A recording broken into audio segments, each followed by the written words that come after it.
Good morning sir. Good morning. मैं जानना चाहती हूँ कि हम सिचुएशन को बिल्कुल ऐसे कैसे देखें कि हमें सिचुएशन से बाहर निकलना है।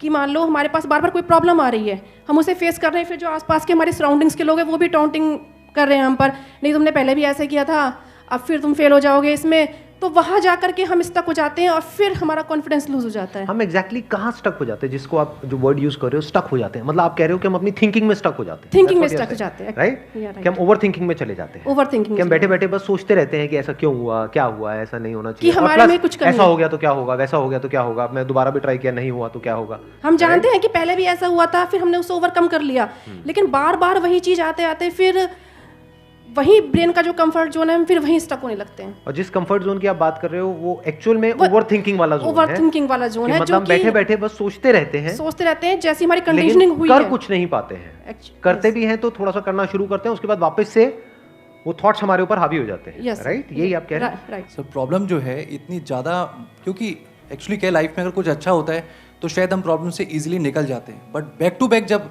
आपको फेलियर्स ही मिल रहे हैं उस टाइम पे भी आपको फिर दिखना ही बंद हो जाता है कि हाँ, निकलने का भी कोई रास्ता है। प्रॉब्लम सबसे बड़ी पता है क्या है? कि सबको यही लगता है कि हमारी प्रॉब्लम सबसे बड़ी है। अगर यहां पर मैं एक एक करके सबको बोलूं कि आप बताओ कि आपकी लाइफ में क्या क्या प्रॉब्लम्स आई या अभी क्या प्रॉब्लम्स चल रही है, तो आई एम श्योर कोई सोच भी नहीं सकता कि अच्छा ऐसी ऐसी प्रॉब्लम्स भी कोई फेस कर सकता है क्या। तो इन प्रॉब्लम्स के बावजूद भी कुछ लोग आगे बढ़ पाते हैं, कुछ नहीं बढ़ पाते हैं। That is the big question कि एग्जैक्टली हम स्टक कहां पर होते हैं। क्या हम एक्चुअल में लाइफ में प्रॉब्लम्स में फंसते हैं या उन प्रॉब्लम्स को लेकर के जो हमारी थिंकिंग है वहां फंसते हैं? सबसे पहले ये चीज हमको क्लियर होना चाहिए। तो जो हम कह रहे हैं फंस गए हैं, हम एक्चुअल में प्रॉब्लम्स में नहीं फंसे हैं, क्योंकि प्रॉब्लम्स तो सबकी लाइफ में है। हम एक्चुअल में थिंकिंग में फंस जाते हैं। राइट। ये पॉइंट सुनने में छोटा लग रहा होगा, but it is a very big point two understand in life, जो 99% लोगों को नहीं समझ में आता है। हम क्या समझते हैं कि हम प्रॉब्लम्स में फंस गए हैं, क्योंकि the moment you say that, तो जब तक प्रॉब्लम्स रहेगी तब तक आप फंसे रहोगे। और प्रॉब्लम्स कब तक रहेंगी? लाइफ टाइम, जब तक लाइफ रहेगी। Right. But the moment you से कि मैं प्रॉब्लम्स में नहीं फंसा हूं, प्रॉब्लम्स मतलब लाइफ में नहीं फंसा हूं, मैं लाइफ के बारे में जो मेरी थिंकिंग है उधर मैं फंस गया हूं जाकर के। अब मैं उस थिंकिंग को कैसे चेंज करूं?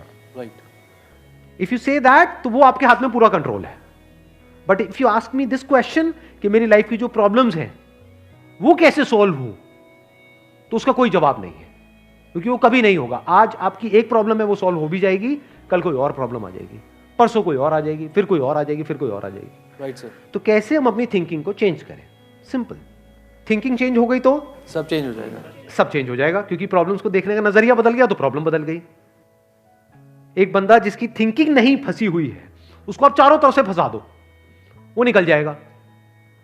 लेकिन जिसकी थिंकिंग फंसी हुई है, उसको आप जा करके दुनिया जहान के सारे रिसोर्सेज दे दो, पूरा का पूरा खजाना भी दे दो, तब भी वो नहीं निकल पाएगा, तब भी रोएगा बैठ करके कि क्या मेरे को चारों तरफ खजाने से कैद कर दिया। अरे भाई, खजाना है, कैद नहीं है।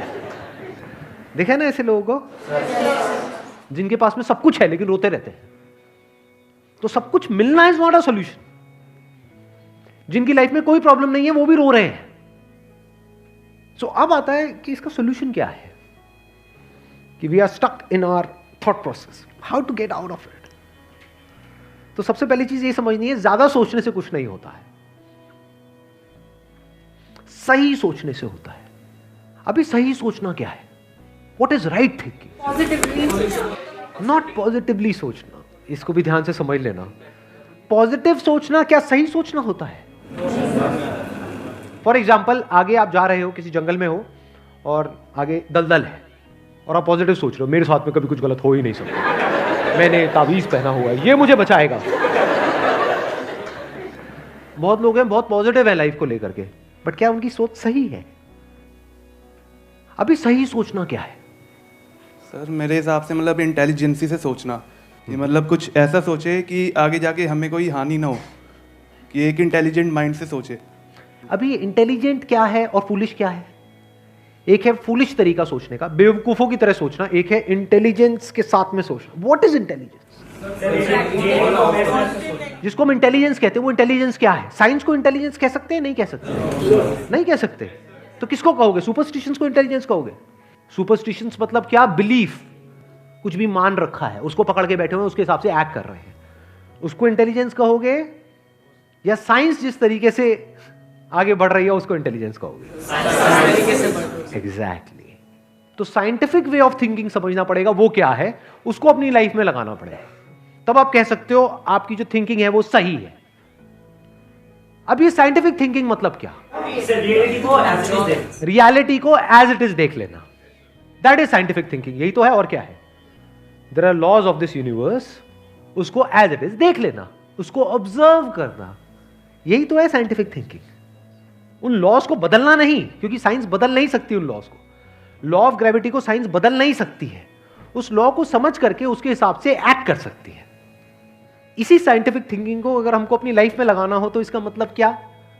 एक थिंकिंग हो सकती है लाइफ से रिलेटेड, जो भी आपके दिमाग में कचरा भरा पड़ा है बचपन से लेकर के आज तक, जैसा आपको समझाया गया है लाइफ के बारे में।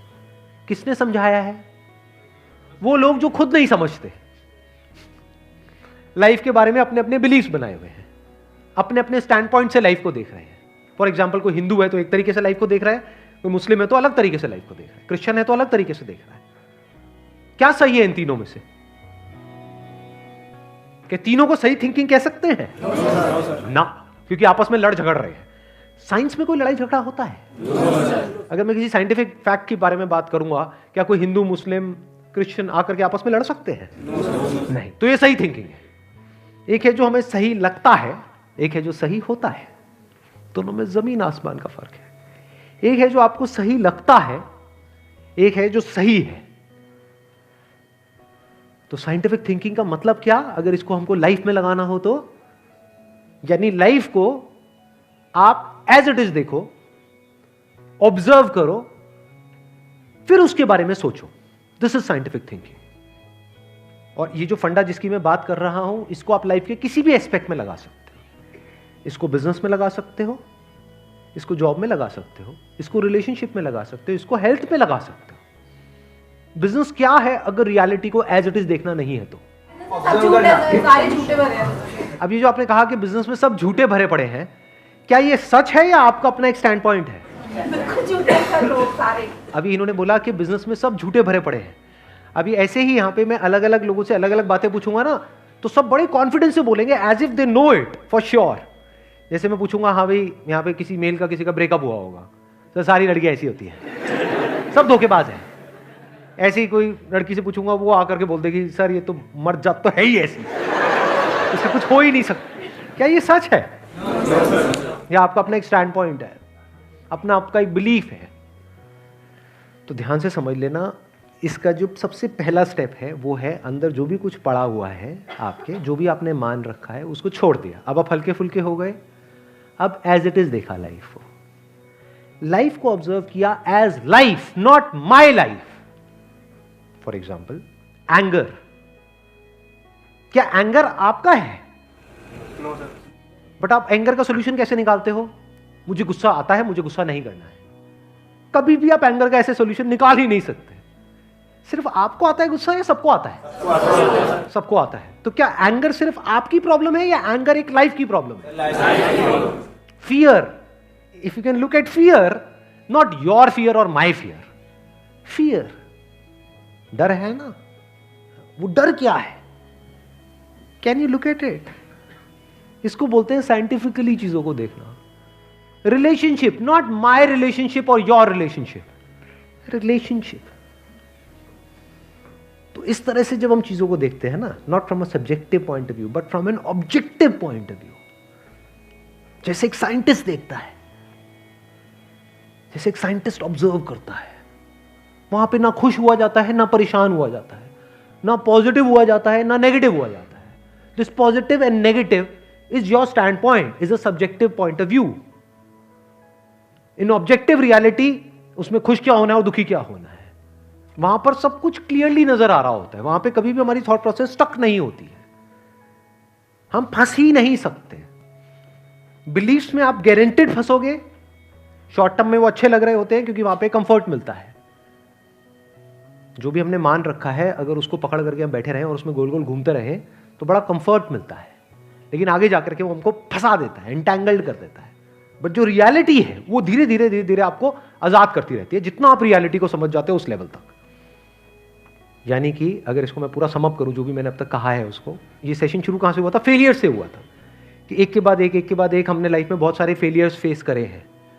तो अब अपने फेलियर्स को ऑब्जर्व मत करो, अपने को बीच में से हटा दो, ऑब्जर्व करो ये जो फेलियर्स हैं ये क्या है। तो you will start seeing the nature of those failures, you will start seeing the causes of those failures. For example मेरी लाइफ है, अगर मेरे को उसको ऑब्जर्व करना है, दो तरीके हो सकते हैं। एक ये, अब मैं अपनी लाइफ में थोड़ा सा जा रहा हूं जिससे कि आप उसको रिलेट कर सको। मैंने पास में कुछ गलतियां करी, बहुत बड़ी बड़ी गलतियां करी,